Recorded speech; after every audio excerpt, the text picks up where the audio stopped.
Welcome to Things You Don't Know. In this episode, we are delighted to have a special guest participant.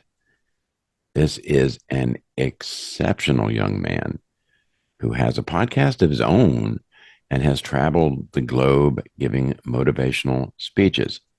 Now, he has cerebral palsy and, he has some difficulty with pronouncing things, but I do encourage you, really do encourage you to check out his podcast. It's called Zachary's Journey, which you can find at YouTube/Zachary's Journey, all smushed together.com.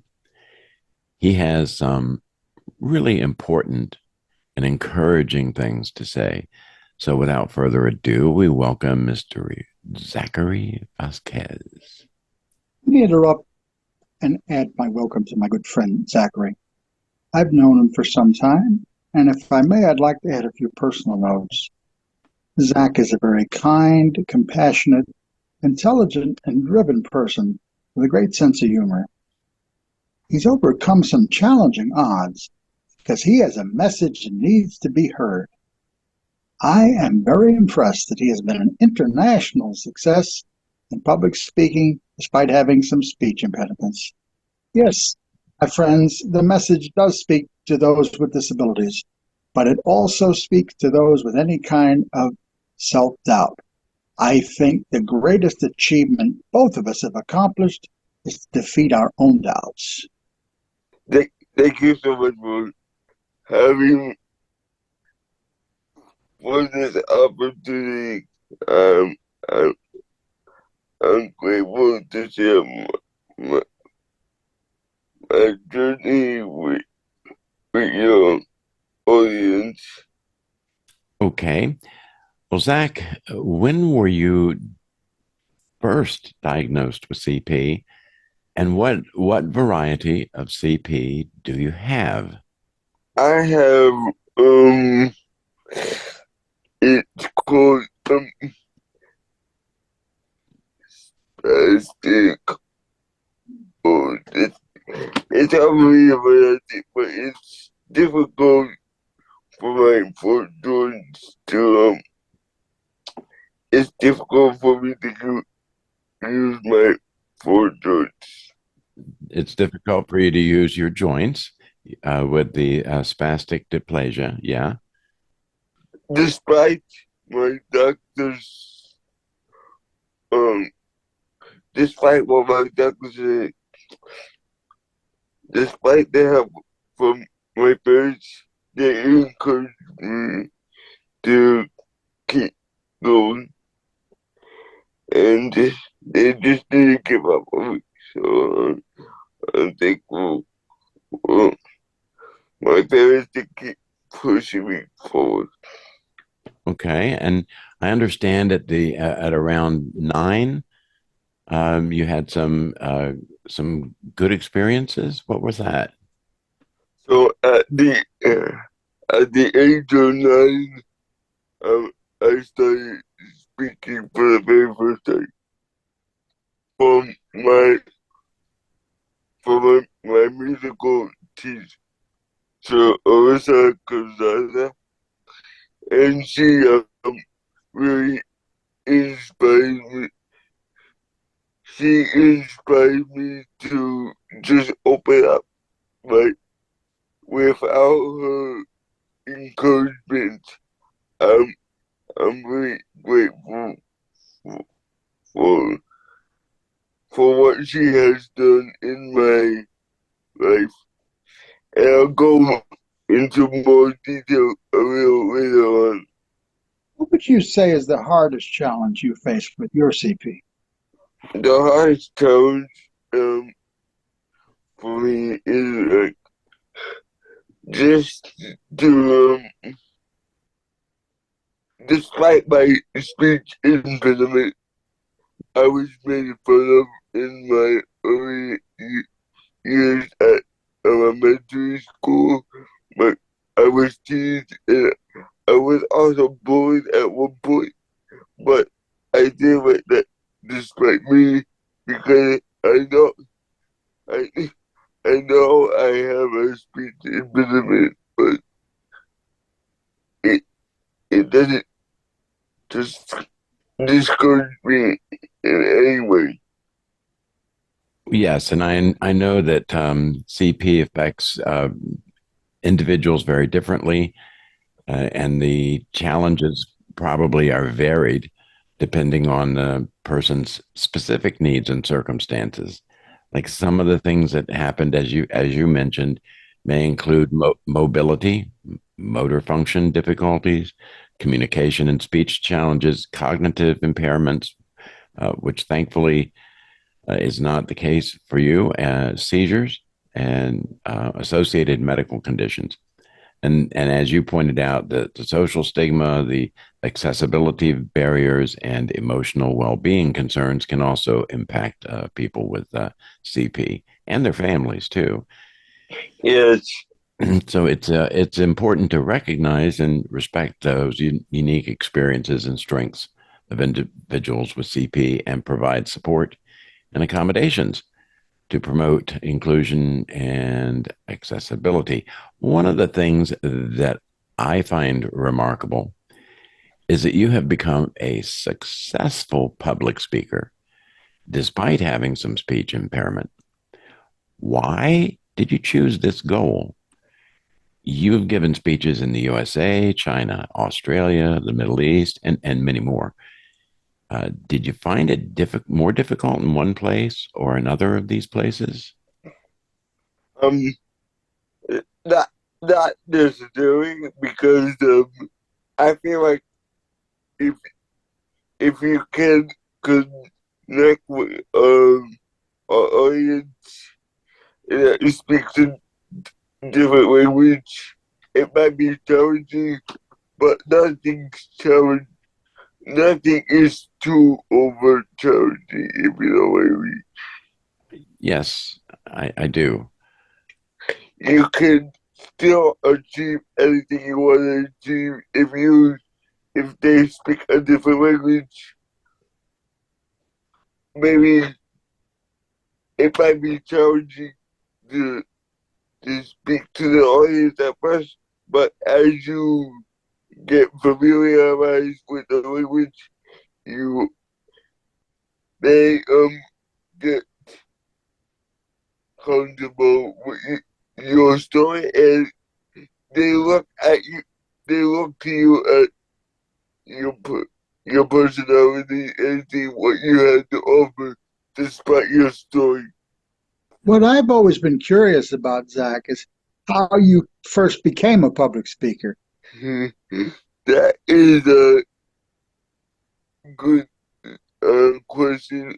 At the age of 3 years old, I always wanted to share my message with people around the world, but I didn't know how to share my message with people around the world because I was despiteful because of my disability. I because I have a speech impediment and also my my disability, I thought people wasn't gonna resonate with my story. But my friend Carlos Benjamin, he inspired me to never give up on my journey. And also I met um somebody who also had a similar story because um for people who don't know my story, I lost Carlos at at the age of 14, and I did not know how to keep going with my public speaking because he's the one who inspired me to do my motivational speaking, and I used to do it with him, and I I found it very moving. Indeed. Just a few more personal questions before we move into the major focus of this podcast. I wonder if you had any people you regard as mentors, and were you involved in any programs such as the Theater for Everyone group that Dr. Deneen helps to run, which helped or hindered you in your journey? Um, there is so many mentors that I had throughout my journey, and I would like to acknowledge them all, but I can't acknowledge them all. So I just to name a few. I had Chris Singleton who helped me with my who helped me in find my full potential in my story. He helped me like put the story together, and I couldn't thank him enough. And Alyssa Gonzaga, I would also like to acknowledge because without her support, I wouldn't be able to be a motivational speaker. And also with Dr. Janine, like Fear for Everyone program, I feel like there's there needs to be more programs with, with, with people with disabilities because he is changing the world with his program, and I feel like there needs to be more programs with just to acknowledge that we don't have to do this alone. Indeed. That's what that's what I got from Sean's program. Sean's program is very encouraging others to just find what they're passionate about doing. And I'm very grateful to be a part of that program. We are grateful to have you, Zach. You really are an asset, and you're very good at encouraging some of the other students as well. I'm curious academically. Did you go through the special ed experience as I did? And if so, did you find that a productive and good experience? Um, I found I found that a mixture of experience because I found like it was very it was very good in some way because I was focusing on my academic skills, but also I did not like it because I felt a separation with with with the children because of my special education needs. I also felt that they that they did not give me they did not challenge me in my needs because I felt like they did not know if I was able to do it, so they didn't try it with me at first. And I found that very discouraging, and I just wanted to give up. Well, if I can reaffirm what you're saying, sometimes there are wonderful teachers in that environment. I've been blessed with many, but it is extremely difficult to learn in an environment of extreme stress. I remember one class I had, students were taking their shirts off, throwing the desks out the window, and generally creating chaos, which made it impossible to learn. Yeah. So I get what you're saying, that you don't really prefer special education, and as you told me, that it tended to make you feel isolated and even maybe dumb sometimes. So, But I hate to put the teachers down because I have wonderful teachers in special education. So yeah. So did I. They worked under impossible odds. okay, although we have only scratched the surface of Zach's story, I want to move into some related areas. Let's explore some of the incorrect ideas concerning the varying exceptionalities communities. I prefer that term, varying exceptionalities, rather than disability. And the reason is because the term disabled conjures up inability, whereas varying exceptionality conveys differences rather than impairment and covers a wider area. The exceptionalities community includes psychological, physical, identity, and other differences. Let's start off by exploring some myths about CP, cerebral palsy, since I'm honored to have two people with me here with life experiences in that area. First, there are several types of CP, and symptoms run the gamut from mild to severe. There are around 1 million, a little more perhaps, with CP in the USA alone. Movement difficulties, spasticity, and body contortions are the most prevalent types of symptoms, closely followed by speech impediments and visual impairments, such as difficulty with depth perception and spatial perception. One myth that is perpetuated by labels such as brain damaged really has two different sequelae. One is that it means intellectually impaired. The other is that there is no possibility of improvement and that all people with CP require supervision and care. It is like the saying that you can't put toothpaste back in the tube. You know, in the past, the medical community widely accepted that the brain can't heal, but that has been disproven. In my opinion, the problem in CP has more to do with connectivity than parts of the brain being dead. Connectivity rather than brain damage. It is true that the symptoms of CP are highly unlikely to completely disappear, but they can and often do improve to some extent. I would like to touch on what you said. Thank you for sharing this information.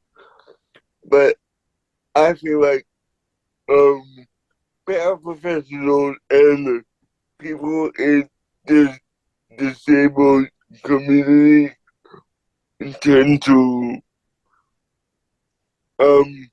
be more active in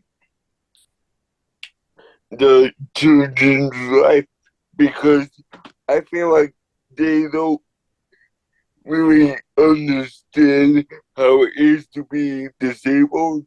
So they they want to help the children any possible way that they can, but they kind of overdo it, if you know what I mean.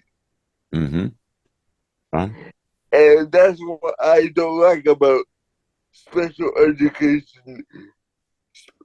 In in in the real world, I would like to make a connection.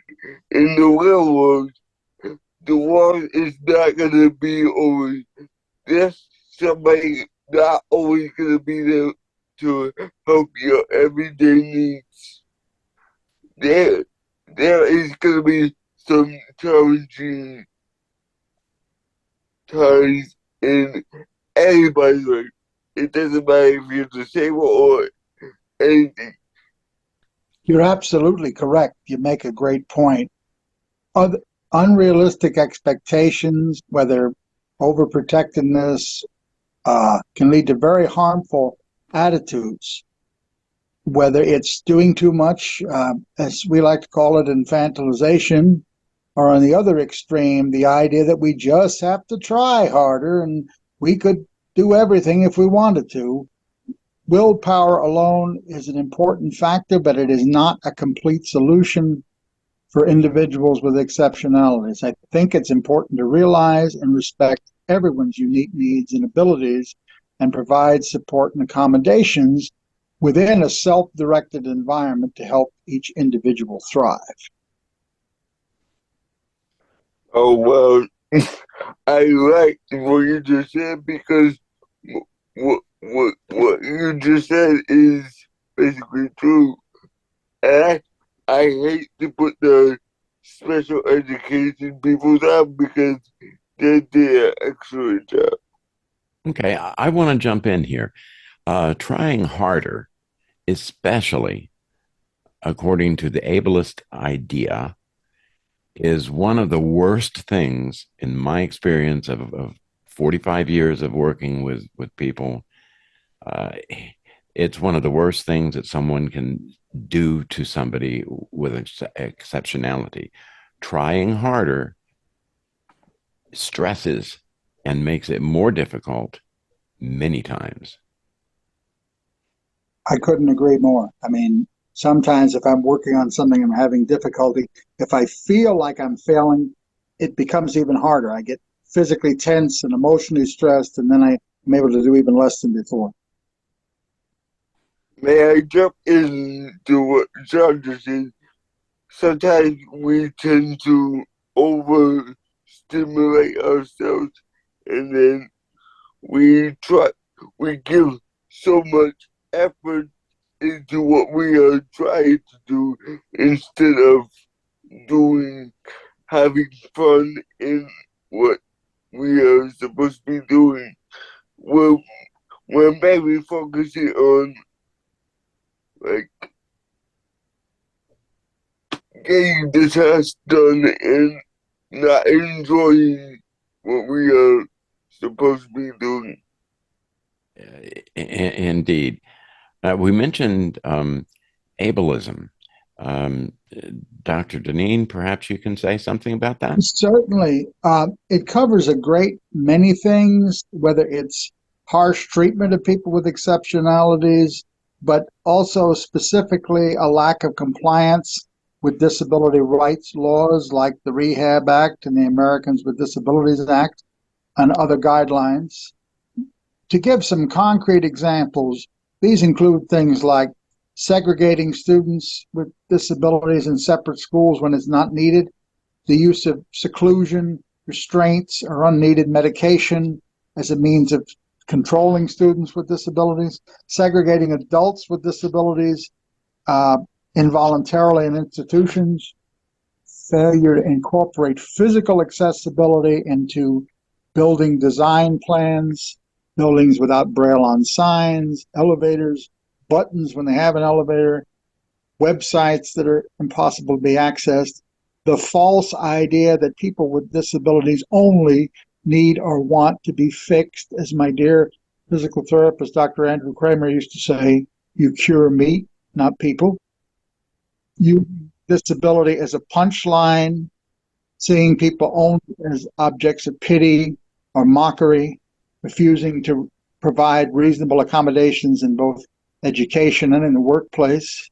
The ultimate expression of this discriminatory and dangerous idea is the mass murder of disabled people in Nazi Germany, the eugenics movement in our own country, I'm sorry to say, in the 1900s, and a sort of weird paternalism which sees us as either objects of pity or people to be isolated and controlled at all costs.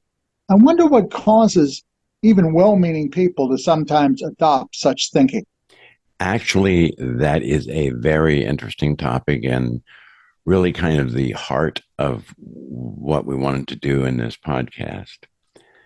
You know, there are many factors which contribute to ableism and why people adopt that kind of very misguided and, yeah, bad sort of mindset. Factors that characterize and contribute to ableism include anxiety in unstructured social encounters, where non disabled behave awkwardly around disabled people.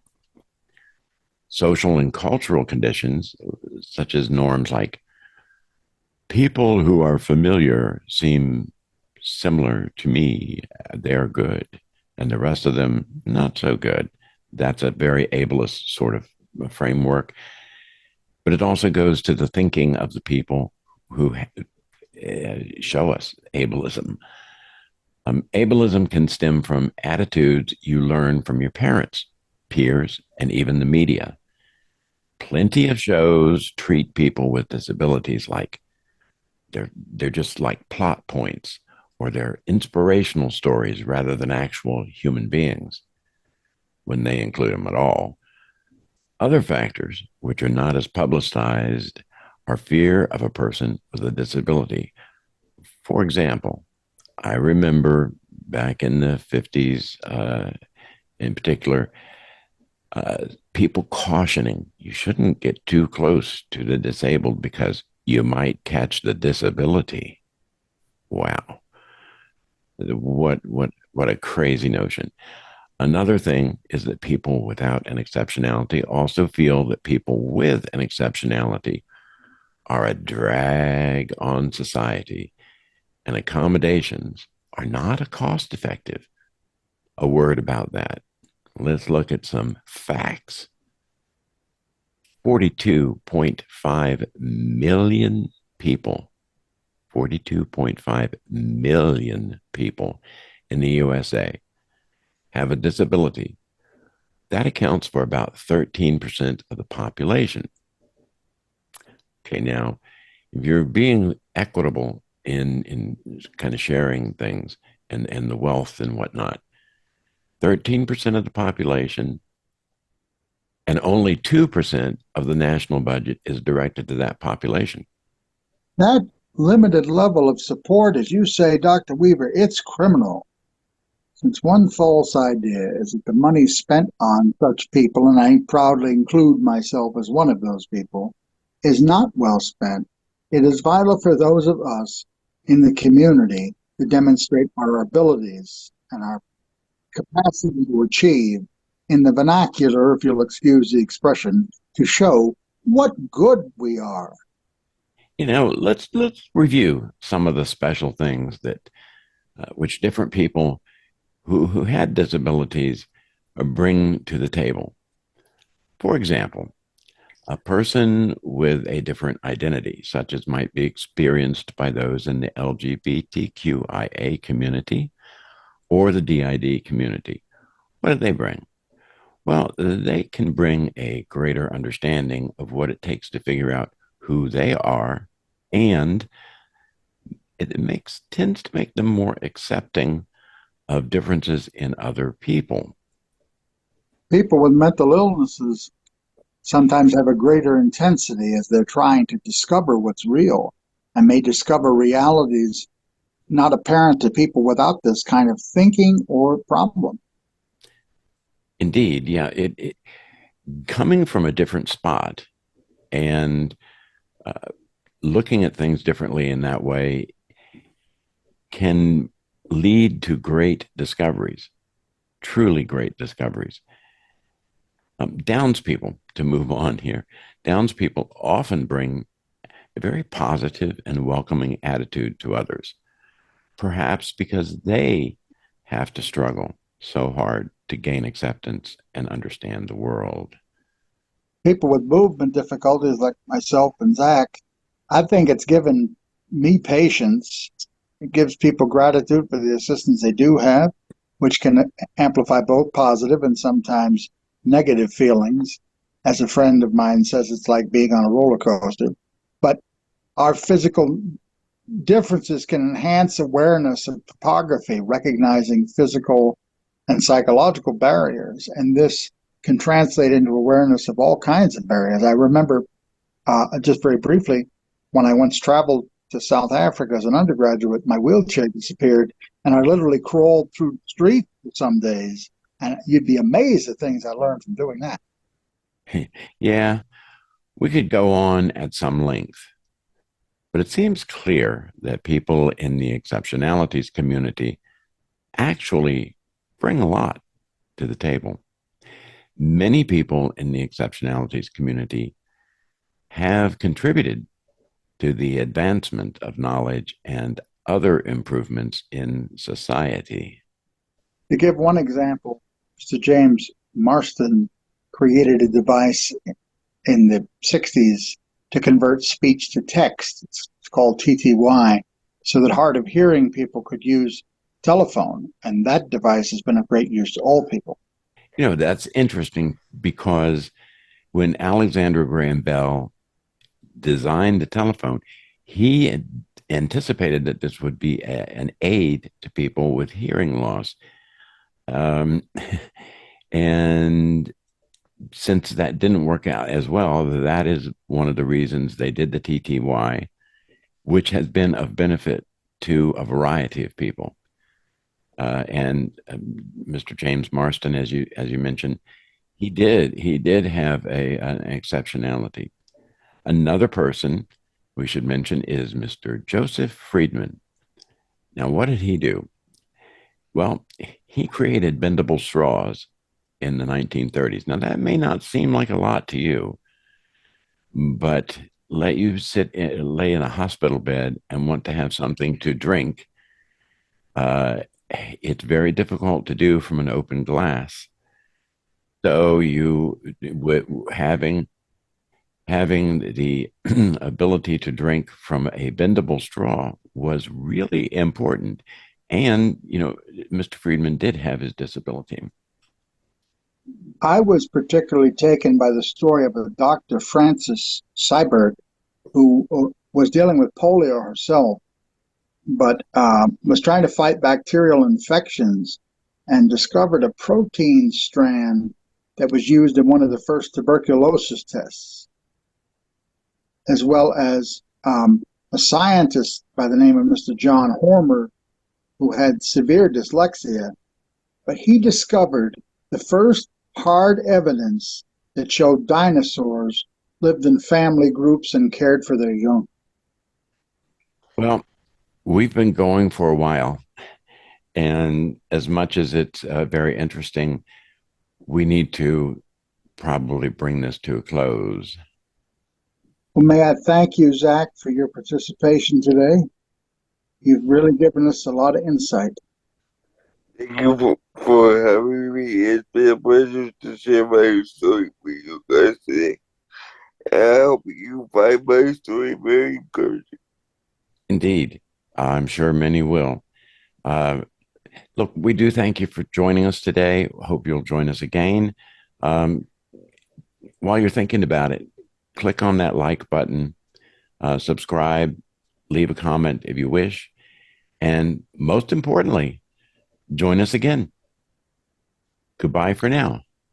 Bye, thank you. So long.